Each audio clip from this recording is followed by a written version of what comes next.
మాకు అత్యంత సన్నిహితులైన love gospel వీక్షకులందరికీ సర్వశుభాలు. ఈ వీడియోలో 2 ప్రాముఖ్యమైన సంగతులు, 2 లేటెస్ట్ అప్డేట్స్ గురించి మాట్లాడదాం. ముందుగా యెరూషలేం హోలీ ల్యాండ్లో ఉన్నటువంటి టెంపుల్ మౌంట్ గురించి మనకు తెలుసు. ఈ టెంపుల్ మౌంట్కు ఉన్నటువంటి రిస్ట్రిక్షన్స్ ఏదైతే ఉన్నాయో వాటిలో కొంత సడలింపు అనేది వచ్చింది. 2026 జనవరి 21న ఇజ్రాయెల్ పోలీసులు ఈ ఆంక్షలని సడలించారు. ఇది యూదులకు చాలా ప్రాముఖ్యమైన విషయం. కఠినమైన నిబంధనల మధ్య యూదులకు ఏ అవకాశము లేని పక్షాన ఇలాంటి ఒక సడలింపు అనేది వారికి అద్భుతమైన ఆనందాన్ని కలిగజేస్తుంది, వారికి చాలా ప్రాముఖ్యతనిస్తుంది. 2026కు ముందు ఈ ఆర్డర్ని సడలించడానికి ముందు కఠినమైన పరిమితులు ఉంటాయి. అక్కడ టెంపుల్ మౌంట్ ప్రాంతంలో కేవలం ముస్లింకు మాత్రమే పర్మిషన్ ఉంటుంది. అన్ని గేట్ల నుంచి ముస్లింలు రావచ్చు, కానీ ముస్లిమేతరులు కానీ యూదులు, క్రైస్తవులు వీళ్ళంతా ఒక గేట్ నుంచి మాత్రమే రావాలి. మిగతా వాళ్ళంతా కేవలం సందర్శకులు మాత్రమే, టూరిస్టులు మాత్రమే, కేవలం సందర్శనకు మాత్రమే ఉద్దేశించబడిన వాళ్ళు. 1967 నుంచి కూడా ఇప్పటి వరకు అలానే ఉంది ఆ పరిస్థితి. యూదులు సందర్శించడానికి మాత్రమే రావాలి, కానీ సైలెంట్ ప్రేయర్స్లో కానీ, వారు పఠించడానికి కానీ, లేదా పాడడానికి కానీ, అక్కడ నమస్కరించడానికి, ఆరాధించడానికి, పూజించడానికి, ఎటువంటి ప్రార్థనలు చేయడానికి కూడా అక్కడ అవకాశం ఉండదు, నిషేధించబడ్డారు. అంతేకాకుండా ప్రార్థనా పుస్తకాలు తీసుకువెళ్ళకూడదు, వాటిని సిద్దూరిమ్స్ అంటారు. అంతేకాదు ప్రార్థన చేయడానికి కావాల్సిన సాలువాలు కానీ, మ్యాట్లు కానీ ఇలాంటివి తీసుకెళ్ళకూడదు, వాటిని టాలిటోట్స్ అంటారు. అంతేకాదు యూదులకు సంబంధించిన టెఫీలిన్స్ ఉంటాయి, అంటే ఫైలాక్టరీలు కూడా ఉంటాయి, అవి కూడా నిషేధించబడ్డాయి. అలాగే లిటరల్గా ముద్రించినటువంటి, ప్రింట్ చేయబడినటువంటి మతపరమైన విషయాలు, యూదుల పఠనాలు, వాక్యాలు ఇలాంటివేమీ కూడా అక్కడ పర్మిషన్ ఉండదు, అవి తీసుకువెళ్ళకూడదు. ప్రవేశ ద్వారం వద్ద ఖచ్చితంగా వాటిని తనిఖీ చేస్తారు. ఇలాంటి నిషేధించబడిన వస్తువులు లోపలికి పర్మిషన్ లేదు. అక్కడ యూదులకు సంబంధించిందైనా, లేదా క్రైస్తవులకు సంబంధించిందైనా, లేదా ఇతర వర్గాలకి ఏదైనా సరే, అక్కడ రిలీజియస్ యాక్ట్ ఏదైనా చేసినప్పుడు, చర్యలు చేస్తున్నప్పుడు, ప్రార్థనలు చేస్తున్నప్పుడు, మతపరమైన సామాగ్రి ఏదైనా తీసుకొస్తున్నప్పుడు అలా ట్రై చేస్తే పట్టుబడిన విషయాలు కానీ, వారిని అరెస్ట్ చేసేటువంటి విషయాలు కానీ మనం తరచుగా వార్తల్లో వింటూ ఉంటాం. కాబట్టి అక్కడ నిషేధించబడినటువంటి విషయాలు ఇవన్నీ. 2026 ఈ జనవరి 21న ఈ సడలింపు అనేది వచ్చింది. ఏంటి ఆ సడలింపు అంటే, ఈ సందర్శకులు ఎవరైతే ఉన్నారో, యూదుల సందర్శకులు ఎవరైతే ఉన్నారో ఈ టెంపుల్ మౌంట్ ప్రాంతంలో ఆ కాంపౌండ్లోకి ముందే ముద్రించినటువంటి ప్రార్థనా షీట్ని తీసుకువెళ్ళేటువంటి అవకాశం ఉంది. అలా తీసుకురావడానికి అనుమతి ఇచ్చారు. అదే ఇప్పుడు జరిగినటువంటి సవరణ. ఇది చిన్న విషయమేమీ కాదు, వారికి అది చాలా పెద్ద విషయమే. దీర్ఘకాలిక యథాస్థితిలో కఠినమైన నిబంధనలో గణనీయమైన ఒక మార్పు, ఒక చిన్న అవకాశం వారికి కల్పించడం అనేది వారికి చాలా ప్రాముఖ్యమైన విషయమే. పోలీసులు ఆమోదించాలి దాన్ని. పోలీసుల చేత ఆమోదించబడిన ఒక పత్రం, టెంపుల్ మౌంట్ యోషివా వారు ముద్రించినటువంటి షీట్ని ప్రిపేర్ చేసినటువంటి ఆ పత్రం నిర్దిష్టమైన పరిమితులతో, అంటే అన్ని చోట్ల ఎక్కడ పడితే అక్కడ కాకుండా నిర్దిష్టమైన కొన్ని ప్లేసెస్లోకి మాత్రమే అవి పరిమితం చేయబడతాయి. అలా పరిమితమైన అధికారం కలిగిన అప్రూవ్ చేయబడినటువంటి ఒక ప్రార్థనా రూపాన్ని మాత్రం అనుమతిస్తారు. అది ఒక షీటు మాత్రమే ఉంటుంది, ఆ ఒక్క షీట్ని మాత్రం అనుమతిస్తారు. ఇతర పుస్తకాలు కానీ, ఆచార వస్తువులు, ఇలా యూదుల సాంప్రదాయాలు, గ్రంథాలు, ఇలాంటి మతపరమైన వస్తువులు ఏమాత్రమూ కూడా అంగీకరించరు. అవి ఎప్పటికీ కూడా నిషేధంలోనే ఉన్నాయి. అనుమతించేవి ఏంటి అంటే, ఈ యూదుల సందర్శకులు ప్రార్థనా పేజీని మాత్రమే, ఒక పేజీ మాత్రమే ఉంటుంది, ఆ ప్రార్థనను మాత్రమే తీసుకురావాలి. దాన్ని ముందుగానే సిద్ధం చేసిన టెంపుల్ మౌంట్ యోషివా వారి ద్వారానే పంపిణీ చేయబడుతుంది, వారి ద్వారానే ఇవ్వబడుతుంది, పోలీసుల ద్వారా కూడా పంపిణీ చేయబడుతుంది. ఇలా ఆమోదించబడిన పేజీలో మాత్రమే యూదులు అమీదా అనేటువంటి ప్రార్థన ఉంటుంది. ఆ పేజీలో అమీదా అనే ప్రార్థనతో పాటు ఈ టూరిస్టులకి కావాల్సినటువంటి డైరెక్షన్స్ కానీ, సూచనలు కానీ ఉంటాయి. అలా ఒక పేజీని అనుమతించి వాళ్లే సిద్ధపరిచి యూదులకు ఆ ప్రార్థనా పత్రం తీసుకువెళ్ళడానికి అనుమతిచ్చారు. దానిలో అమీదా ప్రేయర్ అనేది ఒకటి ఉంటుంది. ఇవి కాకుండా రిలీజియస్ టెక్స్ట్లు, ఈ సిద్దూర్స్ కానీ, టెలీఫాస్లు, టాటీలు ఇవన్నీ కూడా నిషేధించబడినవే ఇప్పటికీ కూడా. ఈ చిన్న మార్పు కూడా ఎందుకు జరిగింది అంటే, ఇటీవల జెరూషలేం యొక్క పోలీస్ కమాండర్గా మేజర్ జనరల్ ఆబ్షాలోమ్ ఫేలేడ్ అనేటువంటి వ్యక్తి నియమించబడ్డారు. ఈయన వచ్చిన తర్వాత ఈ మార్పు వచ్చింది. ఆయన ఈ మార్పును తీసుకువచ్చాడు. యూదుల ప్రార్థనా స్థలంలో ప్రార్థన చేసే హక్కులు విస్తరించాలి అని చెప్పి వాదించినటువంటి వ్యక్తుల్లో ఈయన కూడా ఉన్నారు. కాబట్టి ఈయన ఇలాంటి ఒక చిన్న సవరణ తీసుకొచ్చారు పోలీసుల ద్వారా. కానీ ఇప్పటికీ కూడా సిద్ధాంతపరంగా ముస్లింలు మాత్రమే ఆరాధించడానికి, ప్రార్థించడానికి అనుమతించబడతారు. ముస్లింలు కానివారు కేవలం సందర్శనకు మాత్రమే పరిమితం చేయబడతారు. ఆరాధనలు, ప్రార్థనలు కూడా అక్కడ నిషేధంలోనే ఉన్నాయి.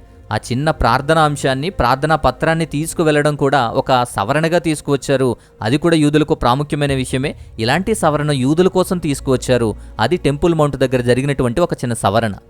సో ఇది మొదటి విషయం అయితే, ఇక రెండో విషయం డొనాల్డ్ ట్రంప్ గురించి. అకస్మాత్తుగా అమెరికా అధ్యక్షుడైన డొనాల్డ్ ట్రంప్ WHO నుంచి అఫీషియల్గా లెఫ్ట్ అయిపోయారు. 2026 జనవరి 23వ తారీఖున, అంటే నిన్న, అమెరికా ప్రపంచ ఆరోగ్య సంస్థ అయినటువంటి WHO నుంచి, వరల్డ్ హెల్త్ ఆర్గనైజేషన్ నుంచి అఫీషియల్గా అధికారికంగా లెఫ్ట్ అయిపోయింది, వైదొలిగిపోయింది. డొనాల్డ్ ట్రంప్ ఎప్పుడైతే అధికారం చేపట్టాడో, అంటే గత సంవత్సరం జనవరి 20న పదవిలో జాయిన్ అయిన మొదటి రోజే ఎగ్జిక్యూటివ్ ఆర్డర్ అని చెప్పి దాని మీద సంతకం చేశాడు. ఇలా కొన్ని అనవసరమైన ఆర్గనైజేషన్స్ నుంచి వైదొలిగేటువంటి ఒక ఆర్డర్ అది. అలా కరెక్ట్గా సంవత్సరం తర్వాత, అంటే ఈ సంవత్సరం జనవరి 22న అది అమల్లోకి వచ్చింది. వరల్డ్ హెల్త్ ఆర్గనైజేషన్ నుంచి అమెరికా తప్పుకుంది. అలా వెళ్ళిపోవడానికి కారణం ఏంటి అంటే, కోవిడ్-19 టైంలో కోవిడ్-19 మహమ్మారి ప్రపంచవ్యాప్తంగా విజృంభిస్తున్న సమయంలో దాన్ని తప్పుగా చూపించడం, తప్పుగా డైవర్ట్ చేయడం, పైగా సంస్కరణలు అవలంబించేటువంటి వైఫల్యాలు ఉండడం, ప్రధానంగా రాజకీయపరమైనటువంటి ప్రభావం ఉండడం, చైనాని టార్గెట్ చేయకుండా, చైనాకి ఆంక్షలు విధించకుండా, కోవిడ్-19 మహమ్మారి స్టార్టింగ్ స్టేజ్లో ఉన్నప్పుడు దాని యొక్క ఎఫెక్ట్ అనేది నియంత్రించడంలో, అలాగే తప్పుడు సమాచారాన్ని అందించడంలో కూడా ఈ ప్రపంచ ఆరోగ్య భద్రతా కమిటీ అనేది బీజింగ్ ప్రయోజనాలకు మాత్రమే ఎక్కువ ప్రాధాన్యతనిచ్చింది. WHO చైనా యొక్క రాజకీయ ప్రభావం ఎక్కువ ఉంటుంది అని, స్వతంత్రత లేదు అని చెప్పి, వాటి సంస్థ ప్రాధాన్యత గురించి ఎక్కువ మాట్లాడుతుంది అని చెప్పి వరల్డ్ హెల్త్ ఆర్గనైజేషన్ గురించి అప్పటి నుంచే వీళ్ళు టార్గెట్గా పెట్టుకున్నారు. ప్రపంచ దేశాలలో, అన్ని దేశాలలో కూడా ఆరోగ్య సంబంధమైన, వ్యాధి సంబంధమైన ప్రతి విషయానికి డైరెక్ట్ చేసి వాటిని కంట్రోల్ చేస్తూ డైరెక్షన్స్ ఇచ్చేది ఈ WHOనే. అలా అమెరికా వరల్డ్ హెల్త్ ఆర్గనైజేషన్ నుంచి బయటకు వచ్చేసింది. అంతేకాకుండా ఈ 2026 జనవరి 7వ తారీఖున 66 అంతర్జాతీయ సంస్థల నుంచి, ఇంటర్నేషనల్ ఆర్గనైజేషన్స్ నుంచి వైదొలగాలి అని చెప్పి ఒక ఉత్తర్వు మీద సంతకాలు కూడా చేశారు. దీనిలో UN framework convert on climate change అని చెప్పి ఒక సంస్థ ఉంటుంది, అలాగే యూఎన్ పాపులేషన్ ఫండ్ అని చెప్పి ఇంకొకటి. ఇలా దాదాపు 31 సంస్థలు యునైటెడ్ నేషన్స్ అనుబంధ సంస్థలే. అలాంటి వాటిలో నుంచి కూడా వైదొలగాలి అనేటువంటి ఉత్తర్వుల మీద సంతకాలు కూడా చేశాడు. మరి ముందు ముందు ఎటువంటి ఆర్గనైజేషన్స్ నుంచి లెఫ్ట్ అవుతారో మనం ఊహించలేం. అమెరికా లెఫ్ట్ అవ్వడం వరల్డ్ హెల్త్ ఆర్గనైజేషన్స్కి ఎందుకంత భారం, ఎందుకంత ఆర్థిక ప్రభావము అంటే, వరల్డ్ హెల్త్ ఆర్గనైజేషన్స్కి అమెరికాయే అతిపెద్ద దాత, అతిపెద్ద డోనర్ అమెరికానే. మొత్తం బడ్జెట్లో, వరల్డ్ హెల్త్ ఆర్గనైజేషన్ మొత్తం బడ్జెట్లో 18-20% వాటా అనేది అమెరికా మాత్రమే ఇచ్చేది. ప్రపంచంలో ఎక్కువ జనాభా ఉన్నా, పైగా చెల్లించేది కూడా తక్కువైనప్పటికీ చైనా వంటి దేశాలు చాలా తక్కువ ఇస్తున్నాయి, కానీ అమెరికాది మాత్రం ఇంత వాటా అనేది ఎక్కువ ఉంటుంది. దీన్ని అన్యాయమైన భారం అని చెప్పి దాన్ని లేబుల్ చేశారు. అంతేకాదు 2024-25 కాలానికి సంబంధించి ఈ అమెరికా చెల్లించాల్సినటువంటి ఆర్థిక భారం కూడా ఉంది. 260 నుంచి 270 మిలియన్ డాలర్స్ అనేది చెల్లించాలి. ఇలా అకస్మాత్తుగా లెఫ్ట్ అయిపోయిన తర్వాత, వైదొలిగిన తర్వాత అలా చెల్లించే ఉద్దేశం లేదు అని చెప్పి అమెరికా స్పష్టం చేసింది. ఇలా అంతర్జాతీయ వ్యాధుల పర్యవేక్షణలో కానీ, ఇలాంటి మహమ్మారులు వచ్చేటువంటి అవకాశంలో ఉన్న డైరెక్షన్స్, అలాగే పోలియో కానీ, HIV, ఎయిడ్స్ ఇలాంటి వ్యాధులు ఎదుర్కోవాలి అంటే ప్రపంచ దేశాల ప్రయత్నాలకు ఆటంకం కలిగిస్తుంది లెఫ్ట్ అవడం అనేది. అమెరికా లెఫ్ట్ అవడం అనేది ఇలాంటి ఆరోగ్య పరిస్థితుల మీద కూడా ఎఫెక్ట్ ఉంటుంది అని చెప్పి హెచ్చరించేవారు కూడా. ఇలా అమెరికా అధ్యక్షుడు వరల్డ్ హెల్త్ ఆర్గనైజేషన్స్ లెఫ్ట్ అయిన తర్వాత ఏం జరుగుతుంది అంటే, WHOకి అమెరికా నుంచి అందించేటువంటి నిధులు ఆగిపోతాయి. WHOకి కేటాయించబడిన దానికి అనుబంధమైనటువంటి అమెరికా సిబ్బంది ఎవరైతే ఉంటారో, కాంట్రాక్టర్స్ కానీ, స్విట్జర్లాండ్లో, జెనీవాలో ప్రధాన కార్యాలయంలో, అలాగే ప్రపంచవ్యాప్తంగా WHO కార్యాలయాలు ఎక్కడైతే ఉన్నాయో అక్కడ పనిచేసే అమెరికా సిబ్బంది వెనక్కి వచ్చేస్తారు.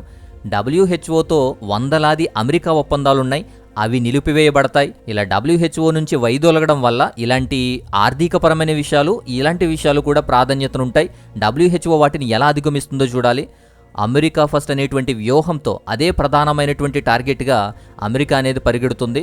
అందుకే వారు ఎలాంటి విషయాలతో ప్రపంచంలో జరుగుతున్న మోసాలన్నింటినీ కూడా ప్రక్కన పెట్టి విశ్వసనీయమైనటువంటి మిత్రులు ఎవరైతే ఉన్నాయో వారితో మాత్రమే పార్ట్నర్షిప్ని, రిలేషన్షిప్ని కూడా మెయింటైన్ చేస్తూ వాటికి మాత్రమే ప్రాధాన్యతనివ్వడమే అమెరికా ఫస్ట్ యొక్క వ్యూహం అని చెప్పి అమెరికా మాట్లాడుతుంది. అయితే ఇప్పుడు WHO పరిస్థితి ఏంటి, భవిష్యత్తు ఏంటి అని ఆలోచిస్తే, అమెరికా వెళ్ళిపోయిన తర్వాత అధికారత శూన్యత ఏర్పడుతుంది. దీన్ని చైనా మాత్రమే భర్తీ చేయగలదు అని చెప్పి, చైనా ఏదైనా చేస్తుందో లేదో చూడాలి. అలాగే రాజకీయపరమైన అమెరికా, అవన్నీ కూడా పవర్ఫుల్గా అమెరికా సెట్ చేసింది. వాటన్నిటిని కూడా మార్చే అవకాశం ఉంది అని చెప్పి నిపుణులు హెచ్చరిస్తున్నారు. అంతేకాకుండా ప్రపంచ ఆరోగ్యం మీద కూడా ప్రభావం చూపుతుంది. సో మనకు క్లియర్గా అర్థమవుతుంది, చైనాను టార్గెట్గా చేసుకుని వరల్డ్ హెల్త్ ఆర్గనైజేషన్ నుంచి అమెరికా తప్పుకోవడం అనేది ప్రపంచవ్యాప్తంగా అన్ని దేశాలు ఇప్పుడు WHO గురించి, ఆరోగ్య భద్రత గురించి ఆలోచించుకునేలా చేసింది ఈ వార్త.